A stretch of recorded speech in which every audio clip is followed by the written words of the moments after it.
Hello दोस्तों, last lecture हमें technical glitch की वजह से उसको बीच में ऑफ करना पड़ा। अब हम वहीं से कंटिन्यू करते हैं।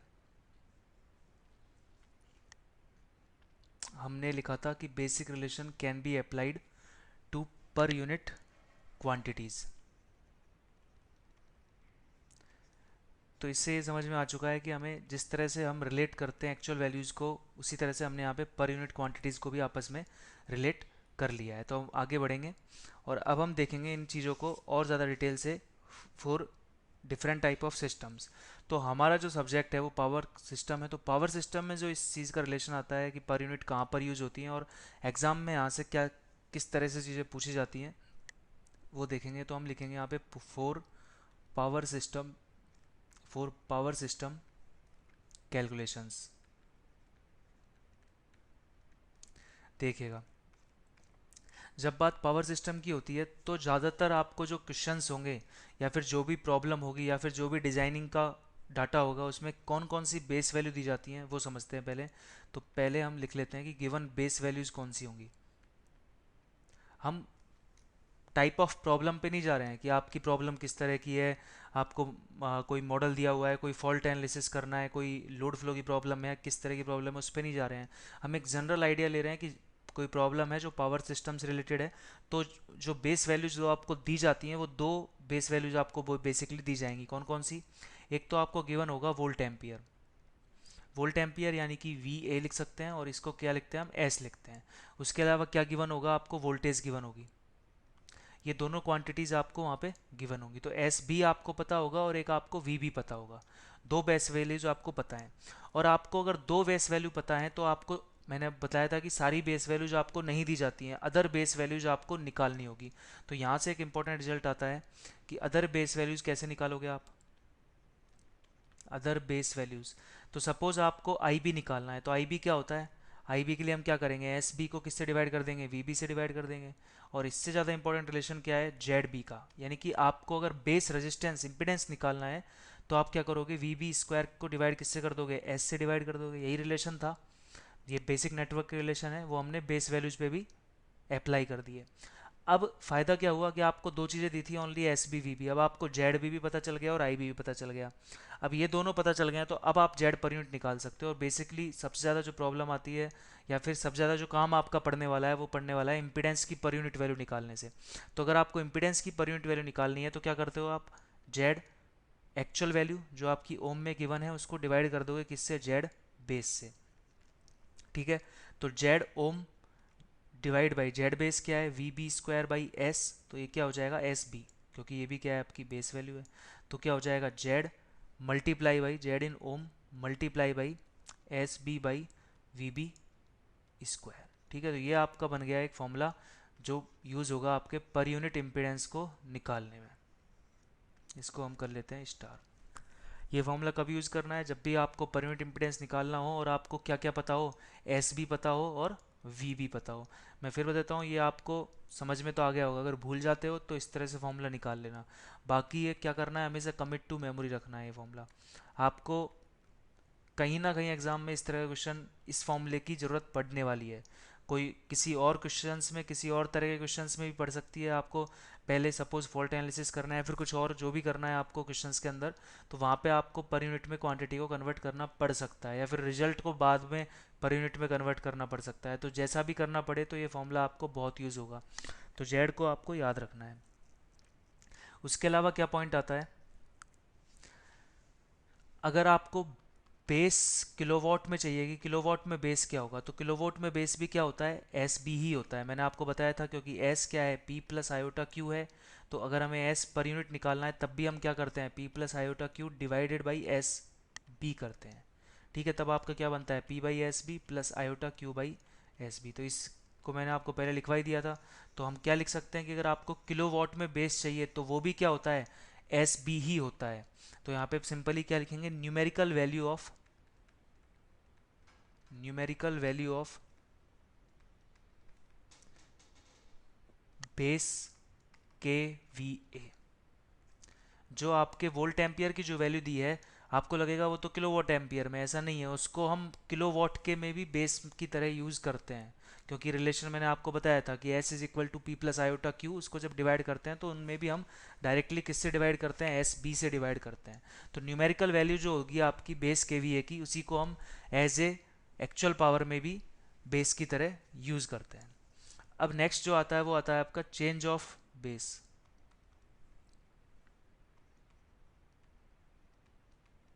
Change of base, change of base में क्या करना पड़ेगा आपको, सपोज आपको निकालना है जेड वन पर यूनिट। ये क्वेश्चंस को हाईलाइट हम कर देते हैं क्योंकि डायरेक्ट यहाँ से क्वेश्चंस पूछा जाता है, डायरेक्ट क्वेश्चन आता है इस फॉर्मूले का, सभी एग्जाम्स में एक एक बार क्वेश्चन आ चुका है इस तरह का। बेस वैल्यू को चेंज करने से इम्पिडेंस की वैल्यू कैसे चेंज होती है उसको हमें निकालना है। तो पहले मैं आपको डिराइव करके बताता हूँ। सपोज आपको किसी एक बेस वैल्यू पे जेड की वैल्यू पर यूनिट में पता है, तो ये कैसे पता है, आपको क्या गिवन होगा, आपको गिवन होगा यहाँ पर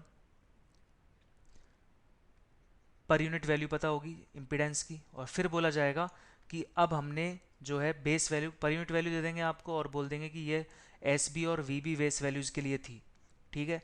उसके बाद आपसे पूछा जाएगा कि हमने कोई दूसरा सिस्टम लिया और वहाँ पे जो है एस बी को कन्वर्ट कर दिया किस में, एस बी डैश में, और वी बी को कन्वर्ट कर दिया वी बी डैश में, यानी कि हमने बेस वैल्यूज़ को कन्वर्ट कर दिया, बेस वैल्यूज़ को बदल दिया, कोई दूसरा सिस्टम है, सेम इम्पिडेंस को किसी दूसरे सिस्टम में जब अप्लाई कर रहे हैं तब उसकी पर यूनिट वैल्यू क्या होगी।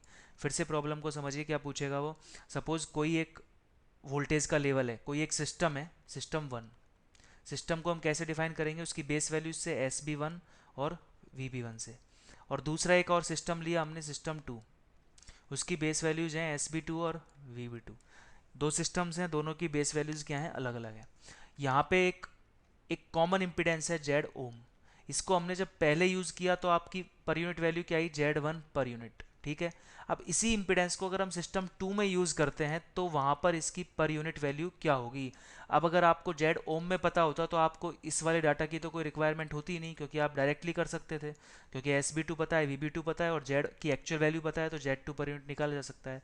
पर वो क्या करेगा, आपको आपको एक्चुअल इम्पिडेंस की वैल्यू नहीं देगा, वो आपको किसकी वैल्यू देगा, वो आपको देगा पहले सिस्टम में जेड की पर यूनिट वैल्यू क्या है।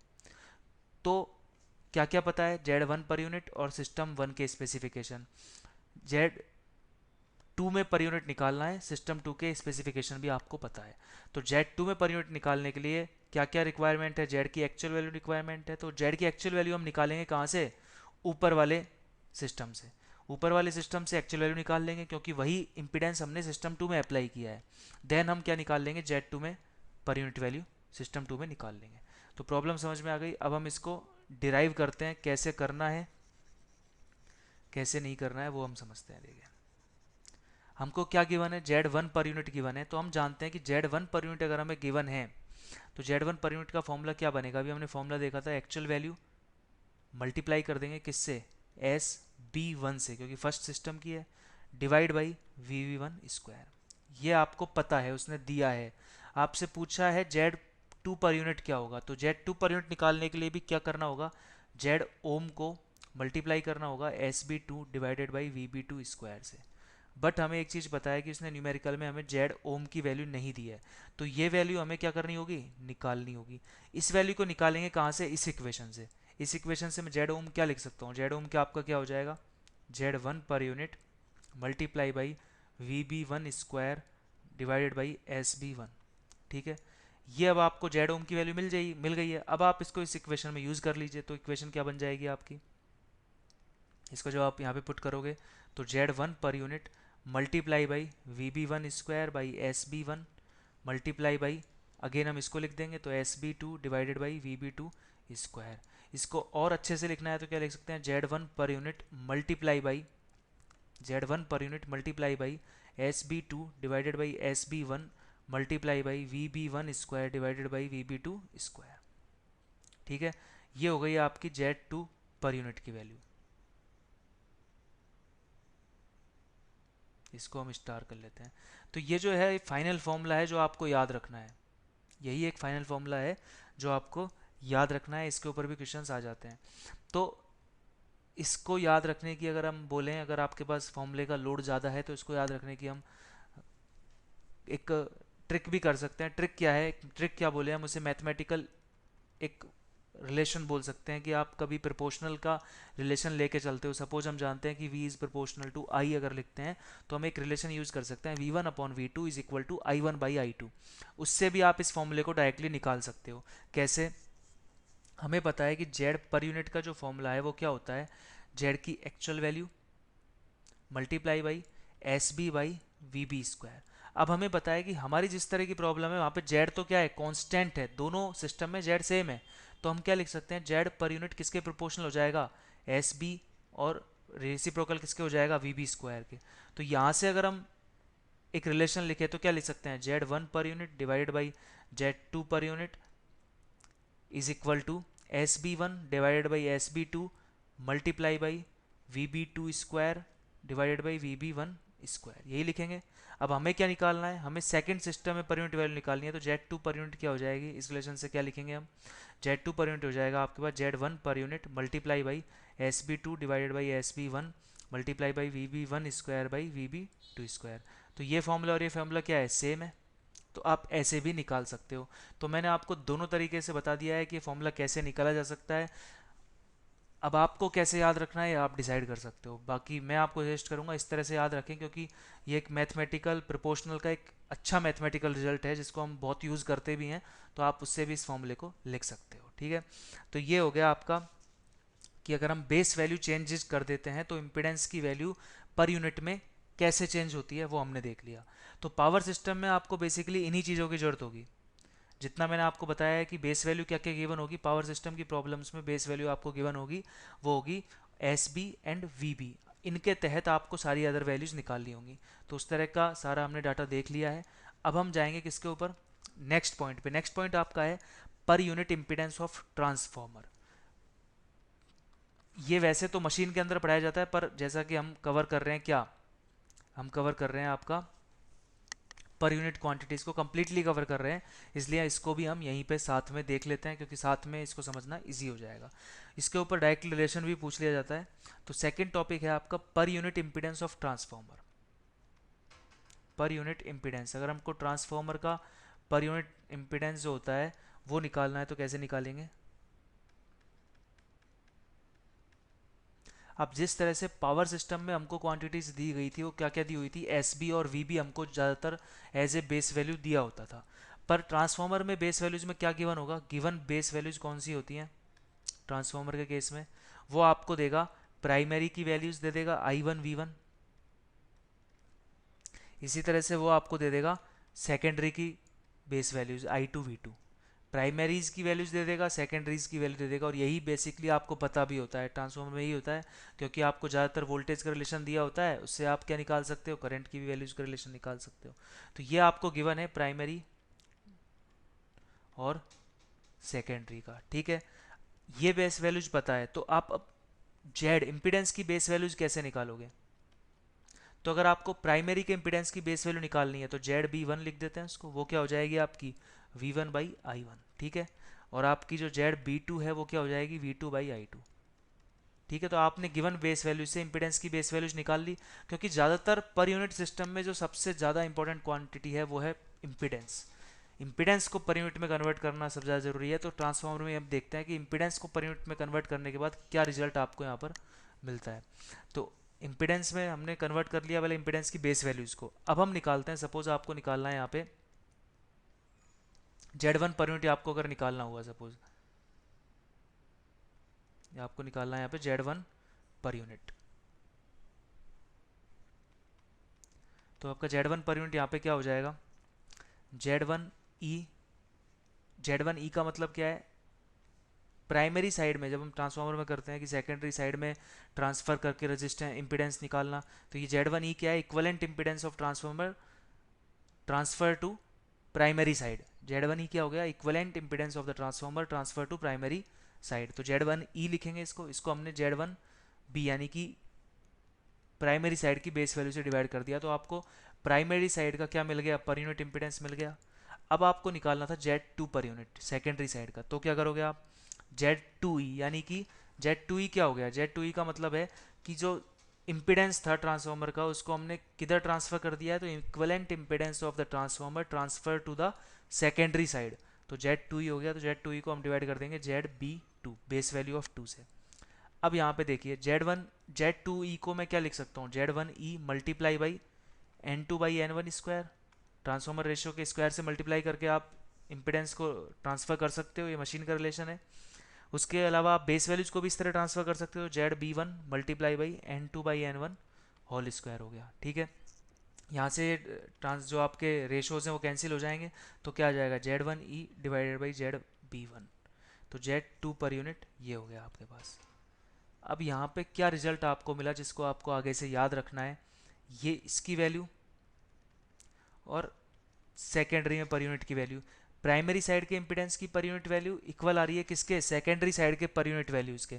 तो यहाँ पे हम रिलेशन क्या लिखेंगे, Z one per unit is equal to Z two per unit. और ये बहुत इंपॉर्टेंट रिजल्ट है, और कई बार अगर आपसे पूछ लिया जाता है कि पर यूनिट क्वांटिटीज़ के क्या क्या एडवांटेजेस हैं, तो उस एडवांटेजेस में भी हम इसको इंक्लूड करते हैं, क्योंकि एक एडवांटेज तो हमने स्टार्टिंग में देखा था, मल्टीप्लिकेशन करने देते हैं तो पर यूनिट में आपको रिजल्ट भी पर यूनिट में ही मिल जाता है। पर ये आपके एडवांटेज ऐसे हैं जो रिलेटेड टू इलेक्ट्रिकल सिस्टम है, कि आपके जो पर यूनिट इक्विवेलेंट इंपीडेंस होता है टू वाइंडिंग ट्रांसफार्मर का, ये सेम होता है चाहे आप कैलकुलेशन करो हाई वोल्टेज साइड में या फिर कैलकुलेशन करो लो वोल्टेज साइड में। तो एक तरह से क्या होगी, कैलकुलेशंस को इजी बना दिया कि आप चाहे तो प्राइमरी साइड में कैलकुलेशन कर लीजिए, आपको इंपीडेंस सेम ही यूज़ करना है, क्योंकि पर यूनिट में क्या है, दोनों सेम है। तो जब आप पर यूनिट में ट्रांसफार्मर में कैलकुलेशन करते हो तो इंपीडेंस को आपको प्राइमरी और सेकेंडरी में कन्वर्ट करने की रिक्वायरमेंट नहीं है, क्योंकि अगर पर यूनिट में है तो दोनों तरफ क्या होगा, सेम होगा। तो यहाँ पे हम रिजल्ट लिख सकते हैं, रिजल्ट आपका आ जाएगा। तो यहाँ पे हम रिजल्ट क्या लिखेंगे, the per unit the per unit equivalent the per unit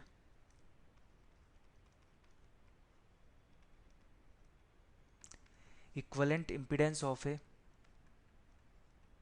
equivalent impedance of a two winding transformer of a two winding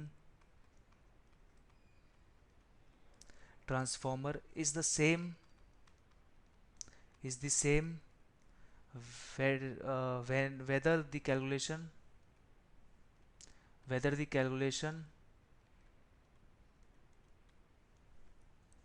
is made from whether the calculation is made from the high voltage side, from the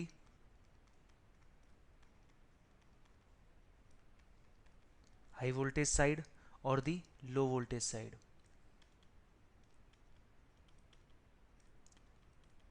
ये relation directly याद भी रखना है, क्योंकि for theoretical questions में भी कई बार exams में ऑप्शंस में लाइन लिखी होती है, आपको टिक करनी होती है, ये भी पूछ लिया जाता है कई बार।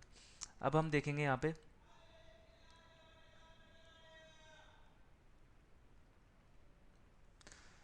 अब बात करेंगे हम यहाँ पे, नेक्स्ट टॉपिक क्या है, सी सेक्शन की बात करते हैं। सी सेक्शन है आपका थ्री फेज सिस्टम में क्या क्या एप्लीकेशन होती है पर यूनिट क्वांटिटीज़ की इन थ्री फेज सिस्टम।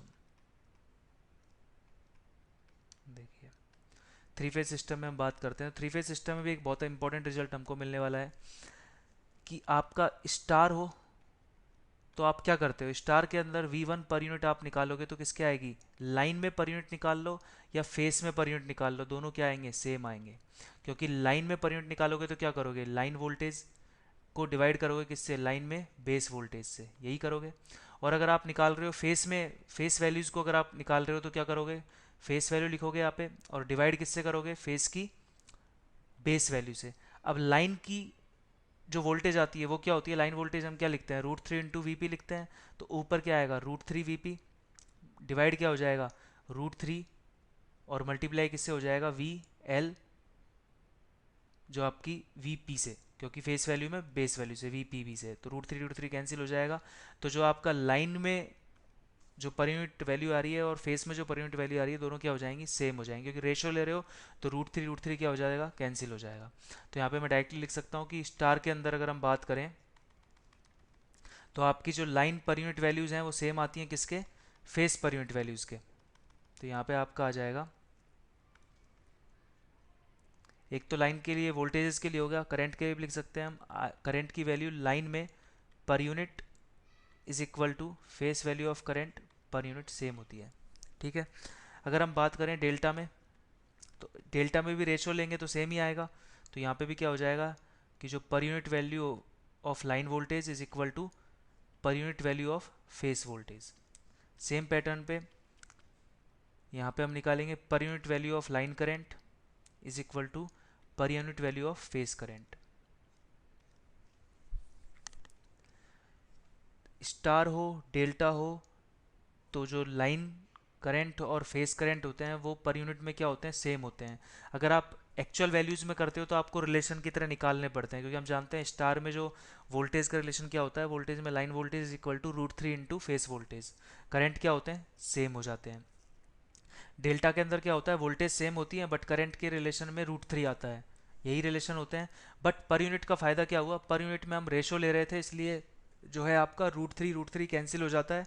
तो अब हमें टेंशन नहीं लेनी है किसकी, इनको √3 से मल्टीप्लाई करने की। तो पर यूनिट क्वांटिटीज़ में एक्स्ट्रा डेल्टा के अंदर लाइन और फेस वैल्यूज़ के अंदर जो वैल्यूज़ आती हैं वो सेम आती हैं, उसमें √3 रिलेशन की कोई ज़रूरत नहीं होती है। ठीक है, तो इसके अलावा एक रिलेशन आता है पर यूनिट में, अगर हम टोटल वोल्ट एम्पियर निकालते हैं, पर यूनिट में टोटल वोल्ट एम्पियर अगर हम निकाल रहे हैं तो कैसे निकाला जाएगा, वी एल लाइन की वैल्यूज़ पर यूनिट और करंट की लाइन की वैल्यू पर यूनिट मल्टीप्लाई कर लेंगे हम किससे, फेस वैल्यू पर यूनिट से, और वोल्टेज की फेस वैल्यू पर यूनिट और करंट की फेस वैल्यू पर यूनिट से। तो आपका एक रिलेशन जो था फेस वैल्यूज, वैसे हम क्या करते हैं पर यूनिट में निकालने के लिए हम फेस वैल्यूज वोल्टेज को रखते हैं, बट हमने यहाँ पे देखा फेस और लाइन क्या होती है, पर यूनिट में सेम होती है। तो आपका रिलेशन भी क्या हो जाएगा, दोनों को हम यूज़ कर सकते हैं। इसको ऐसे समझते हैं हम, इस रिलेशन को एक बार हम फाइंड आउट कर लेते हैं कैसा है। देखिए, थ्री फेस में टोटल पावर क्या होती है, √3 VL/IL होती है। ठीक है, और 3 VP/IP होती है, यही होती है। अब हमने क्या किया है यहाँ पे थ्री फेस की पावर में, इसकी बेस वैल्यू जब निकालेंगे थ्री फेस में, तो बेस वैल्यू क्या आएगी, बेस वैल्यू आपकी आएगी √3 V line base value, I line base value. इसी तरह से थ्री फेस वैल्यू लाइन की फेस वैल्यू वोल्टेज में, और जो आपकी है base value of phase voltage ले लेंगे यहाँ पे, और इसके साथ क्या आ जाएगी, करंट की बेस वैल्यू आ जाएगी। तो हम एक बार इसको फिर से लिख लेते हैं। ये सबस्क्रिप्ट जितने भी थे सारे आपस में कंफ्यूज कर रहे हैं, तो इसको अच्छे से आप नोट करिएगा। ये आपका हो जाएगा थ्री फेस पावर में हम क्या देख रहे हैं, बेस वैल्यू निकाल रहे हैं, तो हमको बी तो लगाना ही है, तो 3 लिख देंगे यहाँ पे। 3 के साथ हम लिख देंगे VPB और IPB।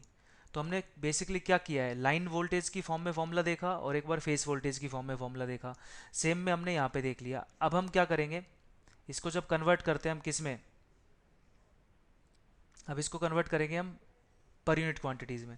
तो पर यूनिट क्वांटिटीज़ में क्या बन जाएगा आपका, ये पर यूनिट क्वांटिटीज़ में लिखेंगे तो एस पर यूनिट क्या होता है, S three phase divided by base value of three phase. तो क्या हो जाएगा यहाँ पे, इसको जब डिवाइड किया जाएगा तो क्या होगा, √3 VL/IL को डिवाइड किससे करना होगा, इसकी बेस वैल्यू से, वो क्या है, ये है।